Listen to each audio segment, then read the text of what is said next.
जय हिंद। आप सभी आर्मी वर्दी लवर्स का आपके अपने चैनल में एक बार फिर से स्वागत है। दोस्तों, आज वाली क्लास बहुत इंपॉर्टेंट होने वाली है आर्मी अग्निवीर 2025 के लिए, क्योंकि आज वाली क्लास में हम करने वाले हैं जीके जीएस के टॉप 20% हम करने वाले हैं। और ये आपके हिंदी और इंग्लिश दोनों लैंग्वेज में मैंने यहां पर लिखा है, तो इंग्लिश वाले जो स्टूडेंट है उनको इस बार कोई प्रॉब्लम नहीं होने वाली है। और ये जो टॉप 20 क्वेश्चन है, ये वो क्वेश्चन हैं जो बार बार आपके एग्जाम्स में रिपीट आते हैं। देखो, ये बिल्कुल आसान प्रश्न है, लेकिन बार बार आपके आर्मी अग्निवीर के एग्जाम में पूछे जाते हैं। तो ये आज सभी का टेस्ट होने वाला है, जिसमें 20 में से कम आपको 18 सही करने हैं। अगर आपके 18 से कम सही हो रहे हैं, इसका मतलब है कि आपको जीके जीएस में बहुत ज्यादा मेहनत करने की आवश्यकता है, क्योंकि ये वो क्वेश्चन हैं जो आएंगे ही आएंगे, हर बार आते हैं, बार बार रिपीट होते हैं। इनमें से कुछ क्वेश्चन आपको देखने के लिए मिलेगा। और देखो, अगर आप वर्दी का सपना है ना, अब उसको पूरा करना है, तो उसको पूरा करने के लिए मैथ तो मैं आपको बहुत अच्छे से पढ़ा ही रहा हूं, अब जीके भी मैं आपको पढ़ाने वाला हूं। और जल्दी ही हम साइंस की भी शुरुआत कर रहे हैं, तो आपके एग्जाम से पहले पूरा सिलेबस आपका कंप्लीट होने वाला है, बिल्कुल फ्री में अपने इसी चैनल पे। तो लाइक कर दिया करो, और जिसने अभी तक चैनल को सब्सक्राइब नहीं किया, चैनल को सब्सक्राइब करके बेल आइकन को जरूर प्रेस कर लेना, ताकि आने वाली सभी क्लास आपको मिलते रहे। तो इसको टेस्ट को देना है, और लास्ट में कमेंट करके बताना है किसने 18 सही किए। भाई 16-17 भी होते हैं ना, तो भी कमेंट करके जरूर बता देना, और इससे कम भी होते तो बताना, फिर उस हिसाब से मैं आपकी तैयारी करवाऊंगा, ठीक है। और आपके लिए बहुत जल्दी जीके जीएस की टॉपिक वाइज क्लास में शुरुआत कर रहा हूं। 20 टॉपिक हैं जहां से आपके एग्जाम में सबसे ज्यादा क्वेश्चंस आते हैं, तो मैं सबसे पहले उन 20 टॉपिक को पढ़ाने वाला हूं। तो कमेंट करके बता देना कौन कौन टॉपिक वाइज पढ़ने वाला है, कौन कौन टॉपिक वाइज पढ़ना चाहता है, और क्लास में ही मैं आपको याद करवाने वाला हूं। तो चलिए, अब बिना देरी के शुरुआत करते हैं अपने इस टेस्ट को। काउंट करते हुए चलना, और लास्ट में कमेंट जरूर करना है। पहला क्वेश्चन है आपका कि भारत का राष्ट्रीय पशु कौन सा है। बिल्कुल आसान क्वेश्चन है कि भारत का राष्ट्रीय पशु कौन सा है, यानी कि हमारा नेशनल एनिमल कौन सा है। कंफ्यूज नहीं होना। देखो, आप कंफ्यूज कहां होगे, इन दोनों में कंफ्यूज होगे, तो इसका आंसर ये नहीं है, ये बिल्कुल सही हो जाएगा। बाघ है, जिसको टाइगर बोला जाता है, वो क्या हो जाएगा, हमारा राष्ट्रीय पशु हो जाएगा, जिसको बंगाल टाइगर के नाम से जाना जाता है, और ये एक टाइगर की प्रजाति है। ठीक है जी, इतना याद रख लेना। तो बाघ क्या हो जाएगा, हमारा राष्ट्रीय पशु हो जाएगा टाइगर, जिसको बंगाल टाइगर भी बोला जाता है। ऑप्शन में कभी कभी आपको बंगाल टाइगर भी दे देता है।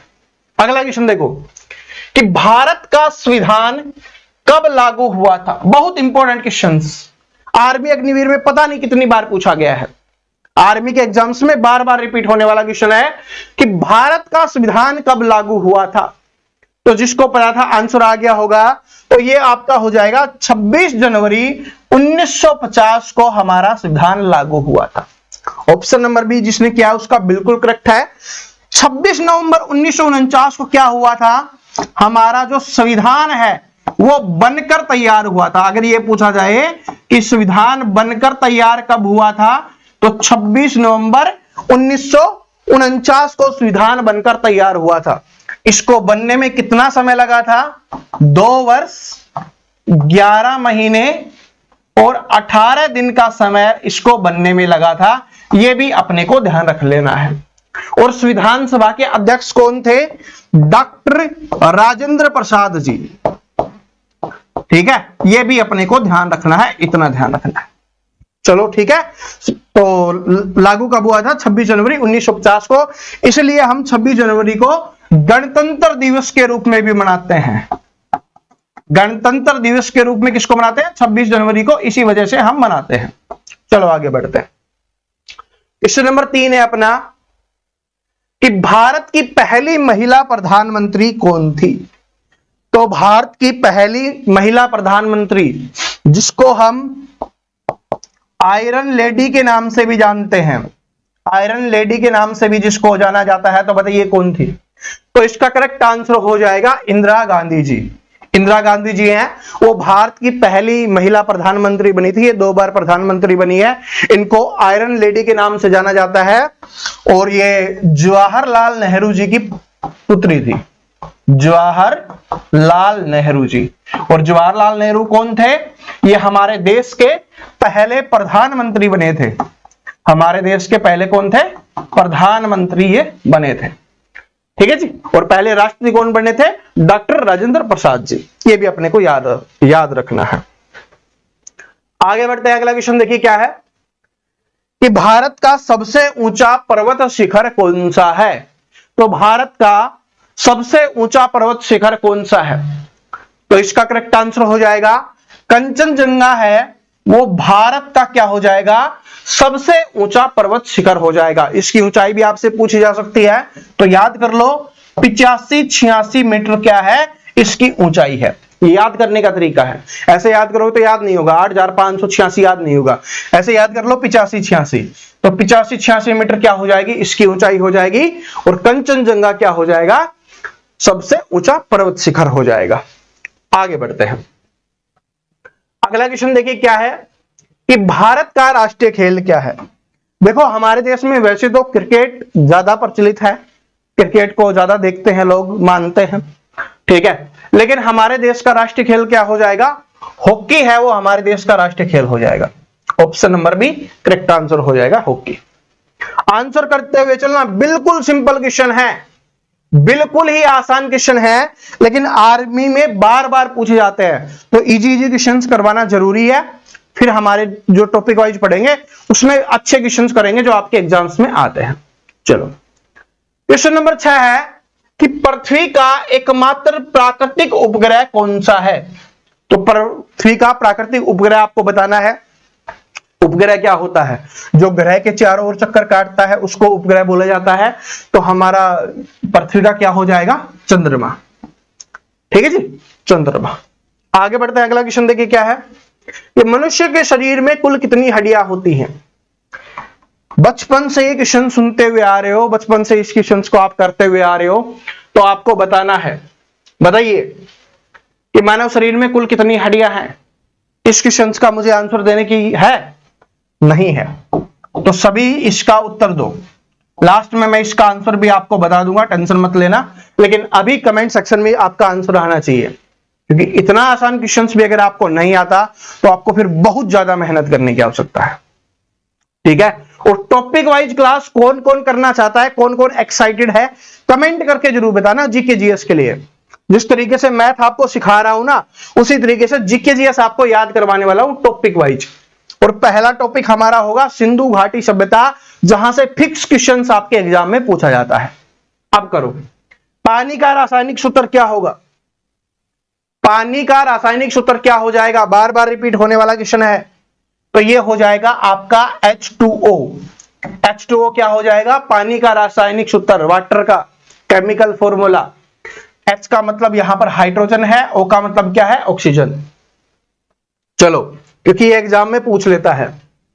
अगला क्वेश्चन है कि फोटोसिंथेसिस प्रक्रिया में कौन सी गैस उत्पन्न होती है? बहुत इंपॉर्टेंट क्वेश्चन है कि फोटोसिंथेसिस प्रक्रिया में कौन सी गैस उत्पन्न होती है। यानी कि जो हमारे पेड़ पौधे हैं ना, जो अपना खाना बना रहे होते हैं, तो उस समय कौन सी गैस उत्पन्न करते हैं वो, तो उनसे क्या मिलता है? अरे आपने सुना होगा ना, पेड़ पौधे क्या देते हैं हमें? ऑक्सीजन देते हैं। तो वो ऑक्सीजन छोड़ते हैं तभी तो हमें मिलती है। ठीक है, तो ऑक्सीजन वो छोड़ते हैं। कौन सी ग्रहण करते हैं? Carbon dioxide. अगर ये पूछा जाए कौन सी वो ग्रहण करते हैं, तो कार्बन डाइऑक्साइड हो जाएगा। ठीक है, उत्पन्न कौन सी होती है? ऑक्सीजन उत्पन्न होती है, जिसको O से लिखा जाता है। चलो, विद्युत धारा की इकाई क्या है? क्वेश्चन नंबर 10 है अपना, विद्युत धारा की इकाई आपको बतानी है। इलेक्ट्रिक करंट की यूनिट क्या होगी, ये अपने को बताना है विद्युत धारा की। तो एम्पियर क्या हो जाएगी? विद्युत धारा की इकाई हो जाएगी एम्पियर। और साइंस के भी क्वेश्चंस मैं आपको करवाने वाला हूं। ठीक है, तो ये मत सोचना, क्योंकि भाई साइंस के भी तो देखो, साइंस के कितने क्वेश्चंस आने वाले हैं? आपके 15 क्वेश्चंस आने वाले हैं। तो साइंस को इग्नोर बिल्कुल नहीं करना है अपने को, क्योंकि इतने ही उसके आएंगे, इतने ही उसके आएंगे और इतने ही उसके, यानी इतने ही मैथ के, इतने ही जीके के, इतने ही साइंस के। तो किसी को भी कमजोर मत समझना। और एक बात और, भाई आपके कलरक में जीडी में 5 नंबर के 5 क्वेश्चन आने वाले हैं ना, 10 नंबर की रीजनिंग। एक क्लास करवाऊंगा मैं आपकी जल्दी वो क्लास आएगी, वो मैराथन क्लास होगी, उसमें पूरी रीजनिंग मैं करवाने वाला हूं और उसी से है रीजनिंग के 5 क्वेश्चंस आने वाले हैं। तो तैयार है ना उस क्लास के लिए? जैसे आएगी मैं एक दिन पहले आपको बता दूंगा, उस क्लास को पढ़ लेना है। 5 के 5 क्वेश्चंस आपके वहीं से आने वाले हैं, यानी 10 नंबर आपके एक ही क्लास से पक्के होने वाले हैं। इस बात को नोट कर लेना, ठीक है? बहुत जल्दी आने वाली है, ठीक है? एक वीक के अंदर अंदर ये आपकी क्लास आ जाएगी। अब इसका करो कि भारत की पहली महिला राष्ट्रपति कौन थी? महिला राष्ट्रपति बताना है और काफी चर्चित रही है, बार बार इनका मुद्दा उठता रहता है, ठीक है? उसके बारे में तो हम बात नहीं करेंगे। तो बताइए, और ये कब से कब तक रही थी? ये 2007 से 12 तक, क्योंकि काफी चर्चित है, बार बार चर्चा होती है, तो ध्यान रखना 2007 से 12 तक राष्ट्रपति रही हैं। तो महिला राष्ट्रपति कौन हो जाएगा? Pratibha Patil ji. Option number A correct answer हो जाएगा, प्रतिभा सिंह पाटिल। आगे देखो, भारत का सबसे बड़ा राज्य क्षेत्रफल की दृष्टि से कौन सा है? सबसे आसान क्वेश्चंस, अरे बचपन से आप बिना पढ़े भी ये सुनते हुए आ रहे हो। भारत का सबसे बड़ा राज्य कौन सा है क्षेत्रफल की दृष्टि से? तो ये हमारा हो जाएगा राजस्थान है, वो क्षेत्रफल की दृष्टि से है, वो सबसे बड़ा राज्य हो जाएगा। अगर जनसंख्या की दृष्टि से पूछा जाएगा तो जनसंख्या की दृष्टि से कौन सा हो जाएगा? अपना उत्तर प्रदेश है, वो सबसे बड़ा राज्य हो जाएगा। अब एक क्वेश्चन आपसे पूछता हूं जो आप सभी स्टूडेंट कमेंट करके बताओगे। देखो, सबसे बड़ा तो मैंने आपको बता दिया दोनों का, जनसंख्या का भी और क्षेत्रफल का भी।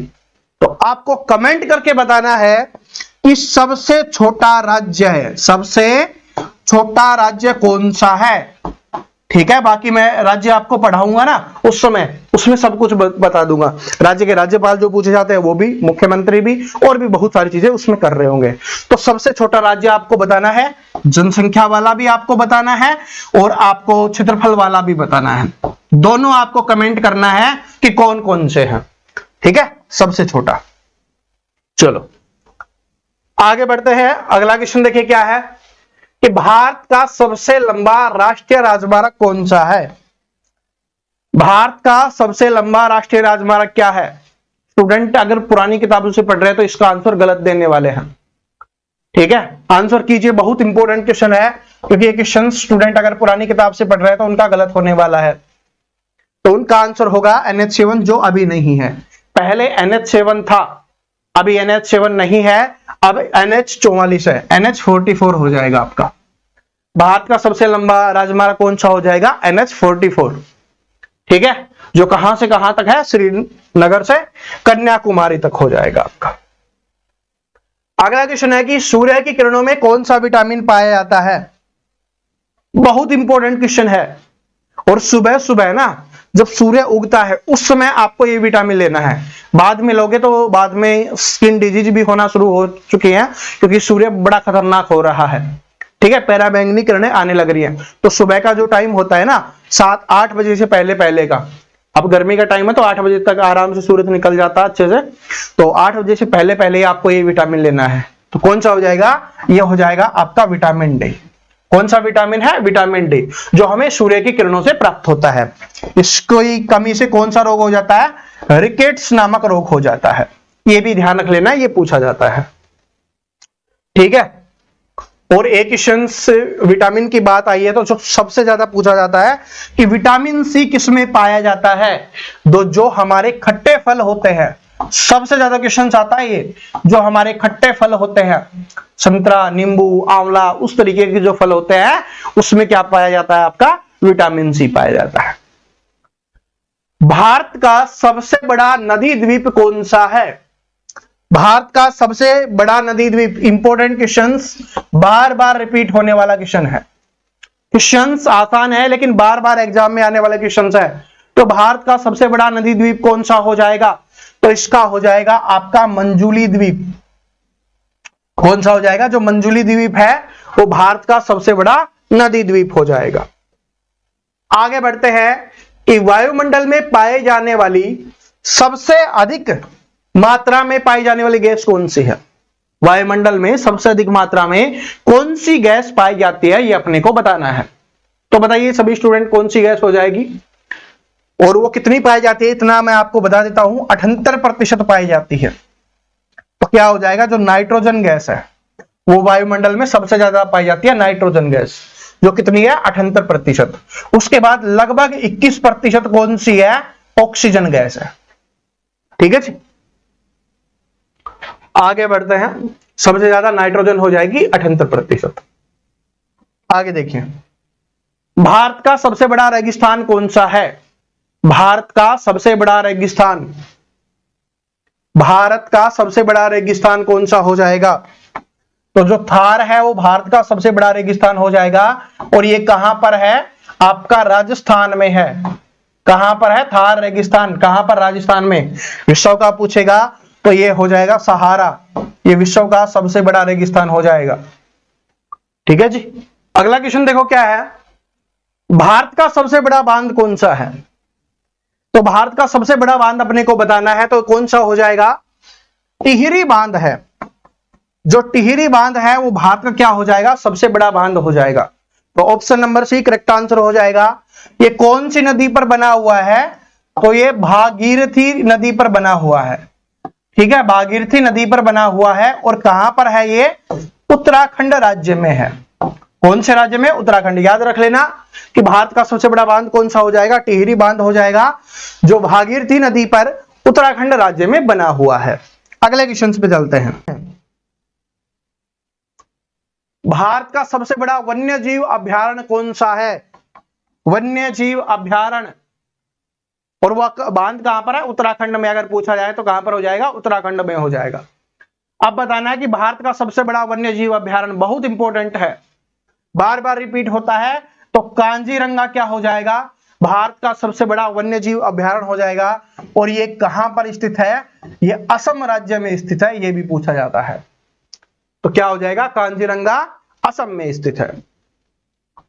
क्वेश्चन नंबर 20 के ऊपर चलते हैं, और इसके बाद में कुछ इंपॉर्टेंट क्वेश्चन आपको बताने वाला हूं, तो ये मत सोचना कि ये लास्ट है। तो चलते हैं, पहले इसको देखो कि भारत का सबसे बड़ा झील कौन सा है? तो भारत का सबसे बड़ा झील कौन सा है? देखो, तो भारत का सबसे बड़ा झील आप सभी का आंसर आ गया होगा, चिल्का झील है। वो भारत का क्या हो जाएगा? सबसे बड़ा झील है, जो खारे पानी का सबसे बड़ा झील है, खारे पानी का। ठीक है, आपसे पूछा जाए खारे पानी का सबसे बड़ा झील कौन सा है, तो ये वाला हो जाएगा, चिल्का झील है। ये कौन से राज्य में स्थित है? उड़ीसा राज्य में है। कौन से राज्य में हो जाएगा? उड़ीसा राज्य में हो जाएगा, जो खारे पानी की सबसे बड़ी झील है। इसके अलावा कुछ और क्वेश्चंस पूछे जाते हैं, यहां पर देख लो, झीलों से ही पूछे जाते हैं कि जो वुल्लर झील है जम्मू कश्मीर में स्थित है। सबसे पहले तो ये पूछा जाता है कि वुल्लर झील कहां पर स्थित है, तो जम्मू कश्मीर में हो जाएगी। और ये भारत की बड़ी मीठे पानी की झील है। अगर पूछा जाए कि भारत की सबसे बड़ी मीठे पानी की झील कौन सी है, तो वुल्लर झील हो जाएगी। खारे पानी की पूछेगा चिल्का, वैसे पूछेगा चिल्का, लेकिन मीठे की पूछेगा तो वुल्लर झील हो जाएगी, जो कहां पर है? जम्मू कश्मीर में है। इसके अलावा गोविंद वल्लभ पंत सागर झील है, ये उत्तर प्रदेश के सोनभद्र में स्थित है। ठीक है, और पूछा जाए कि भारत की सबसे बड़ी कृत्रिम झील, ठीक है, कृत्रिम का मतलब होता है जो आदमियों के द्वारा, मनुष्य के द्वारा बनाई जाती है, उसको कृत्रिम बोला जाता है। और जो हमारा सिंपल भाषा में बताऊं, भगवान बनाता है या प्रकृति बनाती है, उसको प्राकृतिक झील बोला जाता है। तो अगर पूछा जाए कि भारत की सबसे बड़ी कृत्रिम झील कौन सी है, तो वो हो जाएगी गोविंद वल्लभ पंत सागर झील हो जाएगी। और ये कहां पर स्थित है? उत्तर प्रदेश में स्थित है, ये भी पूछा जाता है। इसके अलावा सांबर झील है, ये कहां पर स्थित है? ये हमारे राजस्थान में स्थित है। ठीक है जी। और इसके अलावा बात करें तो सबसे ऊंची झील अगर पूछा जाए तो गुरु डोगमार झील है, ये क्या हो जाएगी? सबसे ऊंची झील है। और ये दुनिया की भी सबसे ऊंची झीलों में से एक है। तो अगर भारत की पूछेगा सबसे ऊंची झील कौन सी हो जाएगी? गुरु डोगमार। ठीक है, तो ये झीलों से संबंधित इतने क्वेश्चन आपको याद कर लेने हैं। अब आप सभी कमेंट करके बताओ कि 20 में से आपने कितने क्वेश्चन सही किए हैं। ठीक है, और चैनल को जरूर सब्सक्राइब कर लेना, जिसने लाइक नहीं किया लाइक कर देना, अपने सभी दोस्तों के साथ शेयर कर देना। मिलते हैं अगली क्लास में, और कमेंट करके जरूर बता देना कौन कौन टॉपिक वाइज जीके जीएस पढ़ना चाहता है। जय हिंद।